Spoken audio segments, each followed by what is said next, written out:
dabarsanii jiru. Egaan akkasumas haala fayyaa waliigala obbo Jawaar fa'aa keessa jiran akkasumas Baqqalaa Garbaa fa'aa yeroo ammaa kana keessa jiranii gareen abukaatota hidhamtoota siyaasaa Oromoo kan ta'an keessa obbo Tuulii Baayisaa bal'inaan haala ayyoonni Oromoo hooggantoonni Oromoo yeroo ammaa kana keessa jiran bal'inaan nutti himanii jiru. Turtii gabaabaa abukaatoo hidhamtoota siyaasaa obbo Tuulii Baayisaa wajjin taasifne akka itti aanutti isin dhiyeessina nu waliin tura. Tole Baayisaa abukaatoo hidhamtoota Oromoo mee oolmaa dhaddacha mana murtiitti guyyaa har'aa ka olii jennu gaafatan dhageenyee gara keessanitti bilbilee mee akkuma waliigalaatti maaltu ture mee nutti hima. Galatooma asinis maaltu ture mee nutti hima. Galatooma asinis mana murtiitti guyyaa har'aa ka olii jennu gaafatan dhageenyee gara keessanitti bilbilee mee akkuma waliigalaatti maaltu ture mee nutti hima. Galatooma asinis dhiyaachaa jiru turanitti nageenya keenyaaf mootummaa irraa shakkii guddaa waan qabnuu fi mootummaan miidiyaa adda addaa irratti diinummaa keenya labsaa waan turee fi miidiyaan adda addaa biyya kanaas diina kan utaanetti labsaa waan turee fi tajaajila gama hakiimaatiin dhiyaatu kan mootummaatti fayyadamuu hin barbaannu.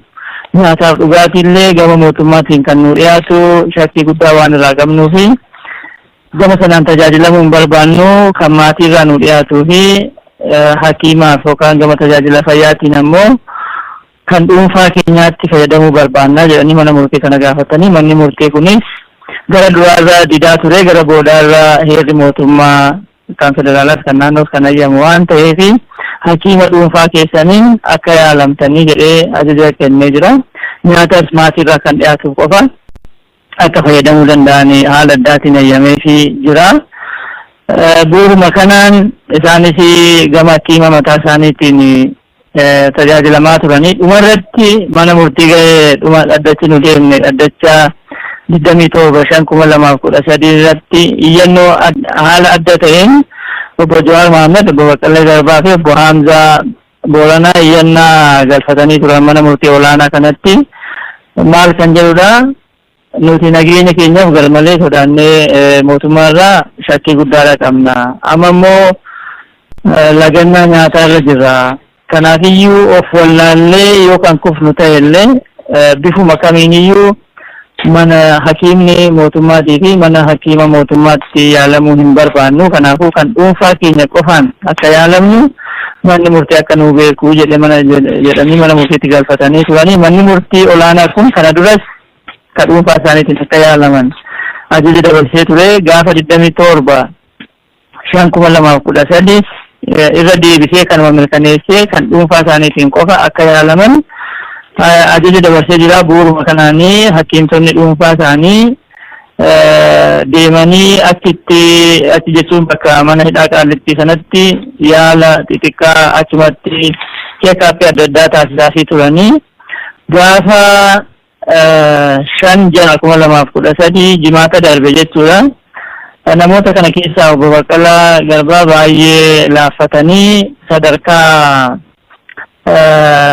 ulfaataa waan ga'aniif hakiimtonni isaanii qorannoo adda addaa taasisanii hundi isaanii iyyuu mana yaalaa galuu qabu. Keessatti garuu obbo Baqqalaan baay'ee dhibamanii waan jiraniif haala adda ta'eetiin hatattamaan hospitaala galuu akka qaban obbo Baqqalaattis obbo Jawaar fa'aattis himanii mana amala sirreessaa sanatti illee himanii kanaa booda galanii jedhanii walii galanii garas geessuuf otoo jiranii qophaa'anii otoo jiranii galgala yeroo makiinaan karaarraa fo'amu yeroo karaan banamu sin geessina tuma jedhanii gara halkan keessaa sa'aatii 2 yoo ga'u qaama olaanaa irraa ajajni dhufe.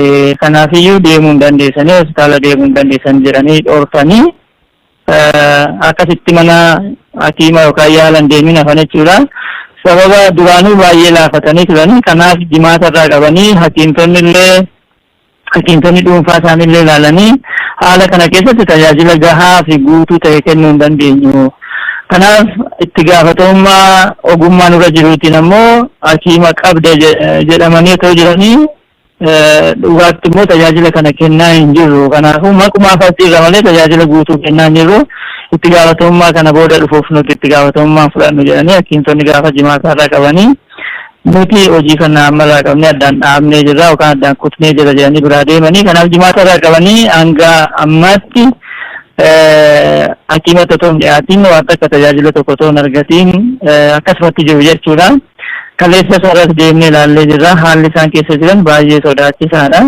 Keessattuu kana Baqqalaa baay'ee sodaachisaadha natti fakkaata. Umuriin isaanis warra namoota arfan kana keessaa isaan umuriin isaanii 60 jira. Kanaaf garmalee laafatanii jiru. Kanaafuu erga manni amala sirreessaa akka isaan mana hakiima dhuunfaatti akka yaalamne erga isaan dhorkaniiti jennee har'a ganamaan kaanee isaanis iyyannoo barreeffatanii nutti kennanii jiranii. Nus iyyannoo biraatti daballee mana murtii olaanaa Dhaddacha Lidataatti dhiyeessine. Akkuma dhiyeessineen abbootiin seeraa walgahiirra jiru turanii ganama dhiyeessinee turre. Abbootiin seeraa walgahiirra jiru mariirra jiru waan ta'eef hin jiranii nuun jedhanii.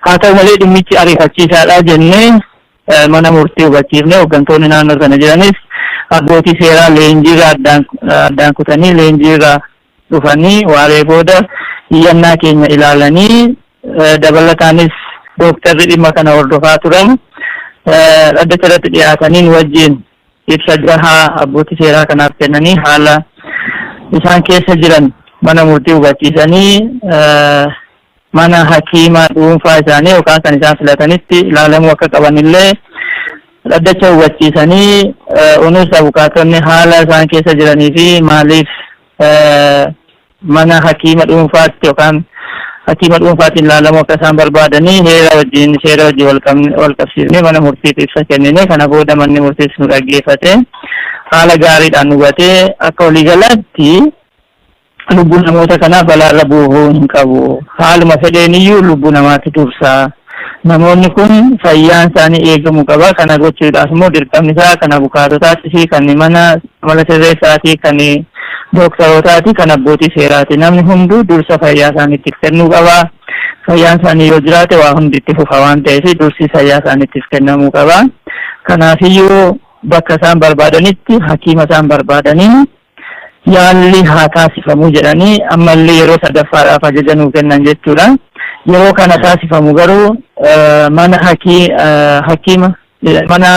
hakiimii isaan barbaadan yoo jedhamu bakka nageenyi isaanii itti eegamuu danda'u. Isaanumaaf jechaadha bakka nageenyi isaanii haala amansiisaa ta'een eegamuu itti danda'uu fi bakka balaan kamiyyuu isaan irra qaqqabuu hin dandeenyetti ta'uu qaba. Isa kanammoo manni amala sirreessaa qaama mootummaa dhimmi isaa ilaalu wajjin ta'ee haala nageenya isaaniitii fi nageenya biyya irratti rakkoo hin uumneen mana hakiimaa fi hakiima dhuunfaa isaan barbaadaniin akka yaalaman jedhee manni murtee olaanaa kun yeroo sadaffaatiif ajaja kana dabarsee ajaja kana fuunee amma mana amala sirreessaa Qaallittiitti kenninee biraa ol deebine jechuudha. Gama bulchiinsa amala sirreessaa kan Qaallittii kanaan hojjetan argatan jira. Kana duratti ragaan akkanaa kan ajajni mana murtii isaan biran jira. Tuma kana argamuutu natti fakkaata kan ammas kan yaala kana kan dhorkani. Isaan irraa deebiin argatan jira waraqaa kana galchitanii kan mana murtiitti dhiyaatu ajaja kana jechuudha. Otoo kanaan dhufeenyiyyuu kalleessa waliin dubbannee turre hooggantoota mana amala sirreessaa sanaan isaan kan nuun jedhan dhugaa dubbachuudhaaf qaama olaanaatiin dhorkee kan jedhu miti kan isaan nutti kaasanii. Isaan namni tokko namni nu biratti asitti hidhamee jiru as keessa ba'ee mana yaalaa biraatti deemee yaalamuudhaaf hakiimtonni as keessa jiranii wanti kun humna keenya oli jedhanii yoo isaan rifarii barreessan yookaan gara biraa deemanii yaalamanii humna keenya olidha jedhanii yoo isaan ajajan qofadha. Kun ammoo hin ajajamne. Bakka kun hin ajajamnetti asii baasnee gara biraa geessuu hin dandeenyu. Farsii jaraanidha yookaan adeemsa nu rakkise malee nuti yaalchisuudhaaf fedhii dhabnee miti kan nuun jedhu ture.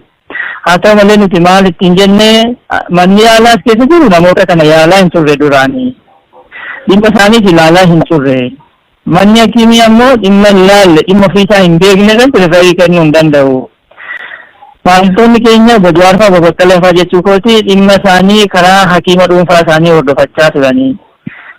Alatti ba'anii mana hakiima sadarkaa isaa eeggate sadarkaa rakkoon isaanii irra jiru wajjin kan wal madaalutti dhiisanii Obbo Tulii Baayisaa Abukaatoo hidhamtoota Oromoo mee oolmaa dhaddacha mana murtiitti guyyaa har'aa kaa'uni. Hayyee galatoomaa Obbo Tulii Baayisaa meegaa kana duras ajajii wal fakkaatan manni murtii hidhamtoonni siyaasaa kuni ogeessota yookaan doktoroota dhuunfaa isaaniitiin akka yaalaman illee ajaja dabarsee ture. Gaaffinis akka jettaniif si'a lama kana durallee ajajii akka darbeedha. Kan ajajni kun isaan bira jiru maalidhaa fi ajaja haaraa kana baasuun barbaachisa? Kaleessa gaafannee turre hooggantoota mana sirreessaa kan arganne yoo gaafannu isaan kan jedhanii qaama olaanaatiin nu dhorkee nuun hin jenne isaan kan jedhanii adeemsatti nu rakkisee jedhani maali adeemsi gaafa jennu namni tokko yookaan sirreeffamaan tokko nu biraa ba'ee hospitaala biraatti yaalamuudhaaf rifariin kennamuufi qabaa yookaan humna keenya olidha jedhanii doktoroonni keenya ajajuu qabu inni kun waan hin jirreefi asii baasuu dadhabnee nuun jedhan. Haa ta'u malee nuti kan ittiin jennee fi isaanis booddee kan nu amananii hakiimtonni mootummaa mana sirreessaa sana keessa jiran duraanis obbo Jawaar fa'aa Boqqalee fa'ii fi tajaajila yaalaa kennaa hin turre. Hakiima dhuunfaa isaaniitiin ilaalamaa turanii. Kanaafiyyuu manni hakiimii kun yookaan hakiimtonni as keessa jiranii nama ilaalaa turre nama hordofaa turre. Humna keenya olidhaa gara biraatti yaalaman jedhanii ragaa kennuu hin danda'an yookaan ofirra dabarsuu hin danda'an. Kanaafiyyuu sababiin kun sababii deemsisu miti jennee gaafa gaafannu isaanis sababa gahaa nu deebisuu hin dandeenye. Nu akka waliigalaatti maamiltoonni keenya tajaajila kana akka hin arganne dhorkamanii waan jiraniif dirqama wanti gochuu qabnu mana murtiitti deemnee ajajni kana dura kenname yeroo 3 ajajni kenname hojiirra nuuf hin oolle waan ta'eef hojiirra akka nu oolu jenneeti kan mana murtii gaafanne manni murtiis isuma sana jabeessee hojiirra akka oolu jedhee manni murtii olaanaa yeroo 3ffaa ajaje kan mana murtii aanaa sadarkaa 1ffaa wajjin yeroo 4ffaa ta'uu isaati jechuudha. Isa arra deemnee gaafa qaqqabsiifnu sa'aatii 10 fi daqiiqaa 5 yookaan daqiiqaa 10tti achi geenye gaafa achi geenyu sa'aatiin darbee jira keessa seenuu hin dandeessanii jedhanii garuu waraqaticha nurraa fuudhanii qaama dhimmi ilaallatuun geessifnee jirra qaqqabsiifnee jirra. Kanaafiyyuu boordee biyaati hubadhaa yookaan galgala kana waan ta'u warra fudhatee itti gaafatama isaa fudhata jedhanii achi baanne. Haa ta'u malee hakiimtonni keenya hakiimtonni isaanii gareen sun deebi'ee hojii sana akka itti fufu manni murtiis waliin dubbatanii manni murtiis sababa xiqqaa kanaaf jettanii tajaajila adda kutuun qabdanii duursi fayyaa isaaniitiif kennamuu qaba waan ta'eef waan kanatti fufaa jedhee isaanis wal waamanii deemanii amma hakiimtonni keenya galgala kana gara mana sirreessaa sanatti imalaa jiran jechuudha. Bu'uura ajaja mana murtii sanaatiin mana hakiima dhuunfaatti akka namoonni arfan kun seenanii tajaajila akka argatan gochuudhaaf garas imalaa jiru. Maal takka uumamu gaamee galgala kana barra jechuudha. Ayyee hedduu galatooma Buutuli. Meegaa walumaa galatti haala hidhamtoonni siyaasaa kun warri keessumaa lagannaa nyaasarra jiran kana kan nama hunda caala kan guyyaa guyyaadhaan argu isini mee maal keessa jiru uummanni Oromoo sirrumatti beekuu qaba waan ta'eef qaamni isaanii fayyaan isaanii namni midhaan guyyaa 18-19 nyaanne tilmaamuu nama dhibu. Kan ijaan argaa oolu guyyaa guyyaadhaan isin meedutti maasin. Egaa namoonni kun har'a guyyaa 19ffaa isaaniiti erga midhaan lagatanii diida kanatti wanti arginuu fi wanti barreeffamu tokko tokkorraa wanti nu hubannu maalinni namoonni kun akkamitti otoo midhaan hin nyaatiin guyyaa 19ffaa isaanii gahanii. Namoonni kun waa'uma tokko achi keessaa fayyadamu yookaan waa'uma biraa dhoksanii waatti nyaachaa jiran malee dhalli namaa akkamitti guyyaa kana gahaa kan jedhu yoo darbee dubbatamu ni dhageenya. Haa ta'u malee kun saayinsii lagannaa nyaataa ilaaluu dhabuurraa kan maddu jenneeti hubanne nuti abukaatonni dhimma kanatti mari'annee maalinni akka saayinsii naannoo sana jirutti namni tokko bishaaniif midhaan yoo dhiise bishaaniif midhaan malee guyyaa 8ffaatti booda du'uu danda'a jedha. Yoo immoo bishaan kan fudhataa midhaan kan lagatu yoo ta'e immoo bishaan amma ta'e fudhachaa midhaan kan lagatu yoo ta'e immoo ji'a tokkoo fi hanga ji'a sadii gidduutti du'uu ni danda'a jedha. Namni baay'ee umuriidhaan fayyaa qaama isaatiin maaliin qabee inni kaan ji'a tokko booda miidhamuu danda'a jedha. Hanga ji'a sadiillee namni turuu ni jira jedha saayinsiin isaa. Muuxannoon kana dura addunyaarra jirus maalidha jennee yoo ilaallu biyya baay'ee keessatti namoonni mana hidhaa jiran mormii isaanii karaa kana ni argisiisu. Muuxannoon kan argisiisus namoonni lagannaa nyaataa keessa ji'a tokko, ji'a lama, ji'a sadii kan deeman jiru.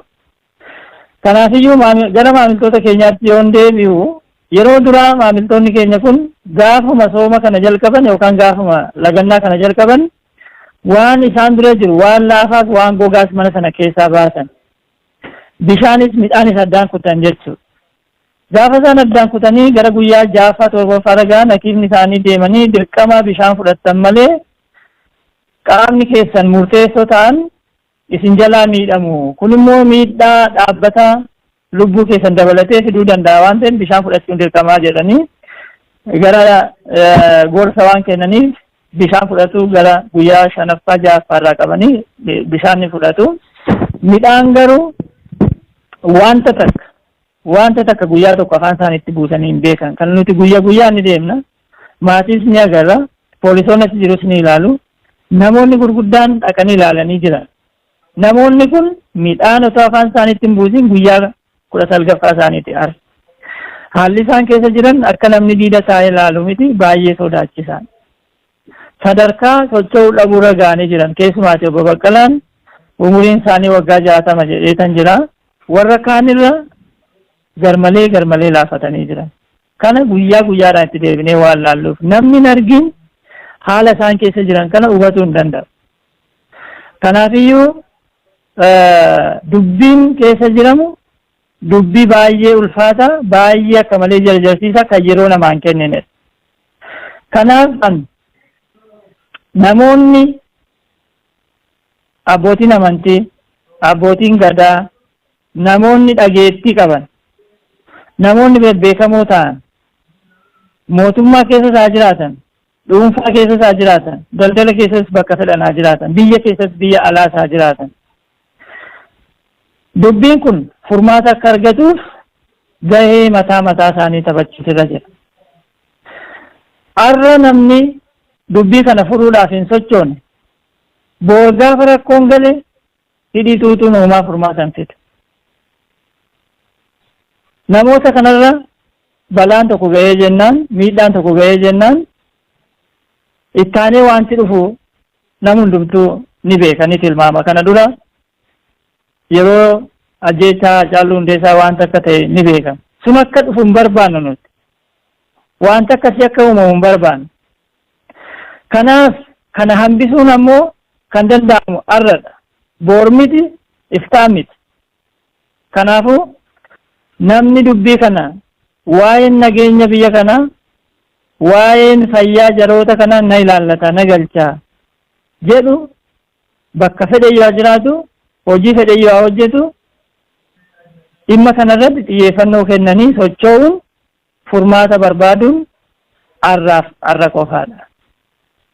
Kun immoo kan ta'u kan akka dhuunfaa kootti osoo hin ta'in akka abukaatota dhimma kana hordofaniitti dubbachaa jirra. Karaa nagaatiif karaa nagaa qofa akka inni ta'uu barbaada. Kanuman jechuu barbaada ulfaadha. Kaayyoo hedduu galatooma Obbo Tulii Baayisaa abukaatoo hidhamtoota Oromoo hedduu galatooma ulfaadha. Ulfaadha isinis nagaa ta'a.